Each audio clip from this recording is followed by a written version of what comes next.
Hi, my name is Cedric Abana, and with my partner Kevin Wu, we have developed an escape simulator, simulating limited knowledge representation and communication mechanisms within Unity. So we have implemented limited knowledge. We can set the initial knowledge as a % between 0 and 100. And this determines the knowledge of the graph. This graph is represented, as you can see, by node objects. The colored spheres indicate a node, with the color denoting the number of agents, or the % of agents which have knowledge of that said node. Now, acting on this knowledge, these agents will acquire additional knowledge through repeated A*. They will also acquire additional knowledge through interaction with other agents. Upon colliding with an agent, there is a trigger event during which the agent will probabilistically communicate with the agent that it collided with, set here as set social, which determines the probability. Upon communication, rather than passing all of the edge data, basically a union of the graphs, we have implemented a query in which the agent queries the other agent regarding, do you know the path to a specific exit? So they pass path data in the form of like edge information.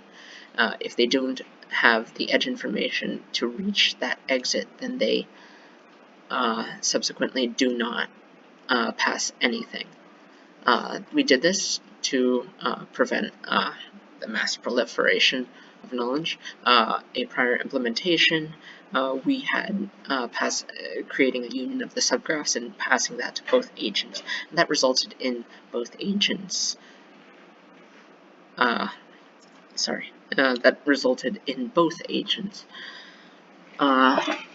receiving a very large amount of information. A cluster of agents could find the exit, could find the entire graph, as a matter of fact, within seconds. So, as a result, we've implemented it, as we have mentioned, as a query for a specific exit rather than a union of the graphs. So to show you what this looks like, as you can see, we have multiple agents moving around. The nodes change color based on the number of agents which know about them. The stronger hues, red, orange, yellow, indicate a large amount of knowledge, while lighter hues, blue, etc., would indicate a lower amount. As you can see, most of the map is fairly well known to most of the agents. If you notice, the agents change color. They are green and red. Green indicates that they are able to move, as they are not currently communicating. We imposed a movement delay for agents that are communicating, and also a communication delay, as if agents are free to communicate, they will spend the entire time communicating. So we need to impose these delays, and to indicate that these delays are taking place, the agents are colored red.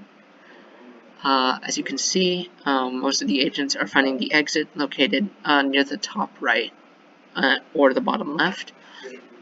One of the issues that we have come across is that agents do not is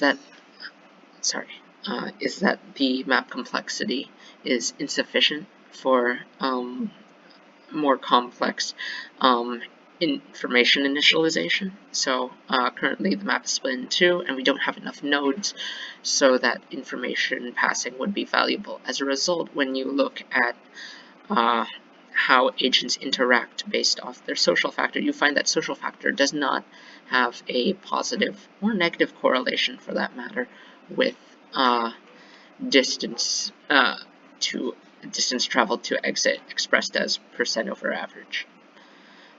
This is due to, as I said, limited complexity in the map. Therefore, agents cannot develop their own independent information easily, and therefore communication has very little function. For future work, we intend to implement higher levels of communication and put that in a map which can more appropriately express communication. While we don't expect communication to necessarily account for a massive shift in the efficiency of movement, we do believe that it should have a positive correlation at the very least.